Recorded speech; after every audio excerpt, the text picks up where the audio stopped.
Assalamualaikum warahmatullahi wabarakatuh. Berjumpa lagi dengan channel YouTube saya, Brother Channel. Hari ini saya akan memberikan edukasi buat teman-teman semua bagaimana cara mencari pelaku utama pembantai anakan, ya. Karena di kandang ternak saya ini ada telur itu 3, teman-teman, ya. Nah, waktu menetas itu sudah netas 2, teman-teman, ya. Nah, satunya itu belum netas.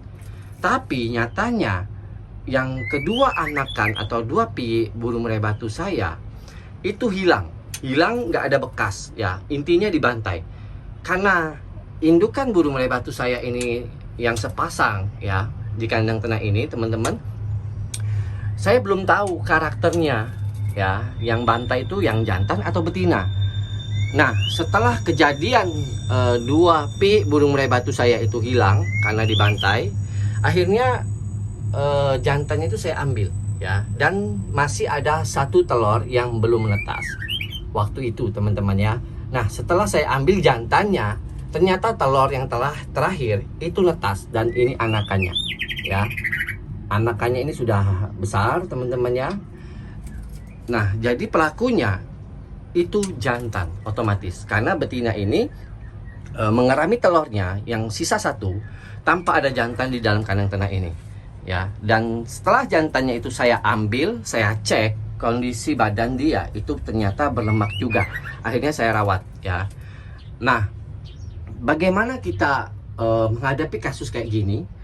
Apakah itu jantan nanti itu bisa berubah karakternya atau enggak, ya? Kalau teman-teman menghadapi kasus yang serupa seperti saya, membantai anakan, ternyata itu pelakunya itu jantan, itu ambil saja, ya, ambil. Walaupun itu masih ada sisa 1 telur yang belum netas, ambil, teman-teman, nggak apa-apa, ya, karena betina bisa merawat telurnya, mengerami telurnya sampai anakannya itu netas, sampai usianya segini, teman-teman, ya. Ini usianya sekitar 5 jalan 6 hari, ya. Jadi itu bisa, nggak masalah, teman-teman, ya. Jadi teman-teman itu jangan pasrah. Kalau sudah ada 2 pi burung murai batu yang baru menetas 1 hari umurnya, itu tiba-tiba hilang, dan 1 lagi telur yang belum netas, itu teman-teman biarkan, jangan, teman-teman, ya. Karena kita harus ambil tindakan supaya nanti kita bisa mendapat kuncian. Kunciannya apa? Kunciannya itu nantinya apakah itu yang betina atau yang jantan. Kalau teman-teman itu nggak ambil dan teman-teman biarkan dan hilang juga ternyata telur ini, teman-teman akan nggak akan pernah tahu pelakunya itu pelakunya itu siapa, jantan atau betina. Kalau kayak gini, ini sudah jelas, ya, pelakunya itu adalah jantan. Karena indukan betina ini usianya sekitar 7 bulan, yang jantannya itu 9 bulan, teman-teman. Ya, jadi otomatis itu jantan. Nah, jantannya itu saya rawat, ya. Saya rawat, saya dietkan dulu, ya, badannya tanpa saya kasihkan teman-teman, ya. Dia hanya makan fur saja. Ada kemungkinan jantan saya itu dia itu birahi, ya. Ada kemungkinan ke situ, ya. Tapi memang waktu betina ini mengeram dan saya biasa masuk ke dalam kandang ternak ini, jantan saya terlihat sangat agresif sekali waktu betina ini mengeram, ya. Saya pikir pada waktu itu adalah sifat dia ingin melindungi anakannya atau telurnya, ya. Karena saya belum kebaca kalau kasusnya kayak gini, teman-teman, ya. Kalau jantannya itu membantai anakan belum kebaca. Saya pikir kayak gitu, karena ada jantan saya yang galak sekali, overprotective. Begitu saya masuk ke dalam kandang ternak ini, saya ngecek telurnya, saya intip, teman-teman, ya, kayak gini, ya. Jantannya itu nyerang saya, tapi dia nggak bantai anakan, teman-teman, ya. Dia ingin melindungi anakannya saja, tapi ada juga yang kayak gitu. Jadi sifat karakter seperti ini yang jantan galak, begitu kita ngecek telur, itu nggak bisa kita menjadi patokan nantinya itu jantan itu hobi membantai anakan, nggak bisa, teman-teman, karena sifatnya itu 50-50, 50-50, ya.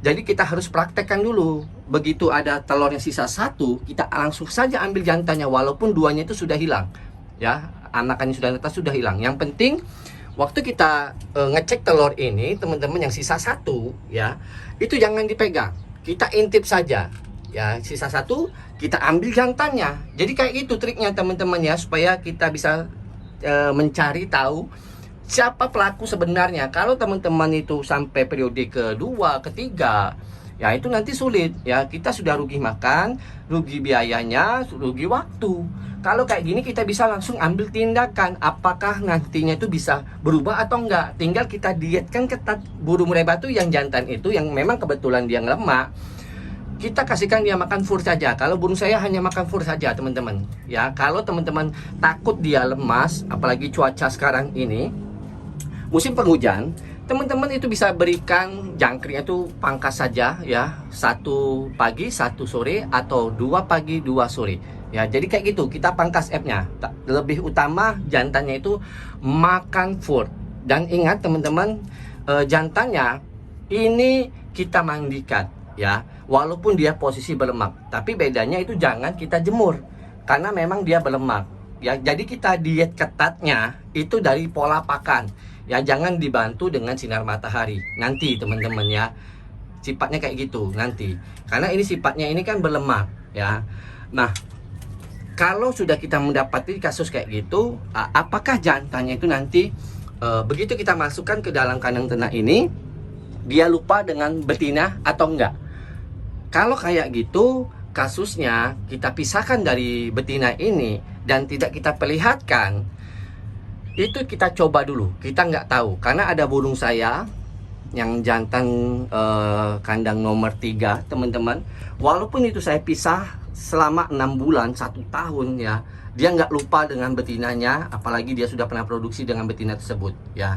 Kalau dia sudah berjodoh dan sudah mengawini betinanya, jantan saya yang super galak, dia nggak lupa dengan betinanya walaupun sudah dipisah. Dan juga nggak perlu saya tempel di dalam kandang ternak ini, nggak perlu. Burung saya yang satunya, teman-teman ya. Nah, burung saya yang jantan di kandang ternak ini nggak saya perlihatkan dengan betina ini ya. Itu nanti saya perlihatkan lagi dengan betina ini waktu sudah saya panen anakan ini berkisar usia 7 hari ya. Jadi supaya saya bisa tahu juga sebenarnya ya, karakter burung jantan saya itu dia ini lupa dengan betina atau enggak ya, supaya jadi nanti itu bisa menjadi kuncian juga. Selain kuncian jantan ini dia ini membantai anakan, dan juga nantinya menjadi kuncian buat saya kalau jantan ini nggak lupa juga dengan betinanya. Tapi semua cara itu harus dipraktekkan ya. Nah, itu nanti saya praktekkan teman-teman ya, apakah dia itu lupa atau enggak ya, setelah saya panen anakan ini nggak lama lagi ya, nggak lama lagi ini saya panen anakannya. Jadi begitu triknya buat teman-teman semua yang mendapati kasus sisa telur 1. Itu kebanyakan yang WA saya itu dibiarkan sampai habis telurnya. Padahal triknya itu mudah sekali. Kalau sudah tinggal sisa telur 1 dan memang itu ngisi kita waktu penyenteran di usia pengeraman 5 hari, kita ambil saja jantannya, nggak masalah. Kebanyakan teman-teman itu merasa takut ya. Takutnya apa? Takutnya nanti betina tuh nggak mau ngerami telurnya, jantannya takut yang namanya nggak jodoh lagi, teman-teman ya, harus penjodohan ulang. Padahal semua trik itu harus kita cari, teman-teman.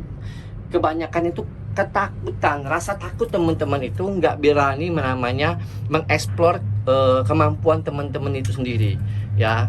Padahal kalau sudah mendapati kasus kayak gitu, langsung praktek teman-teman, karena ini adalah momen yang tepat sehingga kita nanti kalau mendapati kasus seperti ini lagi, jantan membantai anakan yang dan akhirnya tuh disisai 1 telur yang belum netas, dapat kasus kayak gini lagi, kita sudah tahu teman-teman penanganannya itu kayak apa ya. Tinggal nanti dirawat jantannya.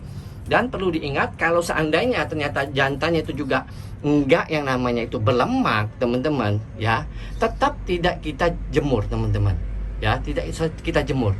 Kita main diet namanya pola pakan saja ya. Kalau ditakutkan nanti dia birahi, efek dari penjemuran kita masukkan ke dalam kandang ternak ini, dia takut nggak berjodoh, itu nanti teman-teman ya, itu step selanjutnya ya. Kalau kita sudah mendapat kuncian jantan itu dia ini kita pisah dan nggak lupa dengan betinanya, baru kita proses jemur misalnya kayak itu teman-temannya, paham ya maksud saya. Jadi misalkan nih periode kedua betina ini sudah nelor kembali dan pengeraman hari ke-10 misalkan kayak gitu, kita ambil jantannya Ya, karena jantan ini sudah ada kasus dia membantai anakan dan sudah menjadi kuncian kita, nggak berubah sifat dia, misalkan kayak gitu teman-teman ya.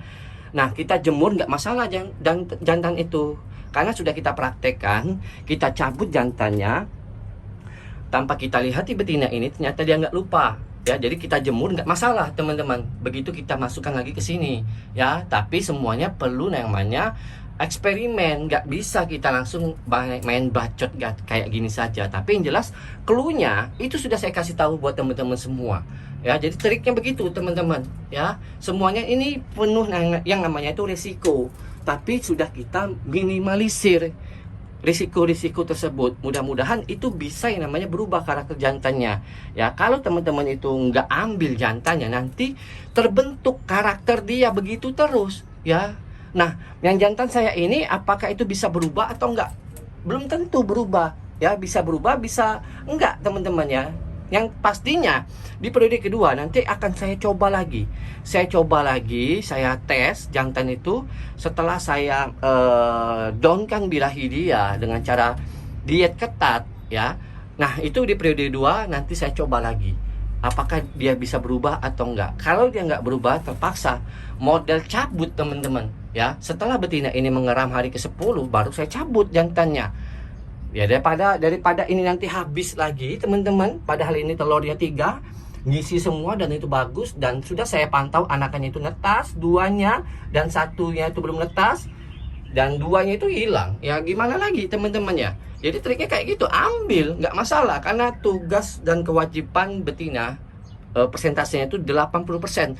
20% itu hanya jantan, itu hanya kalau dia sekedar mau ngasih makannya saja teman-teman ya, ngasih makan anak jantannya.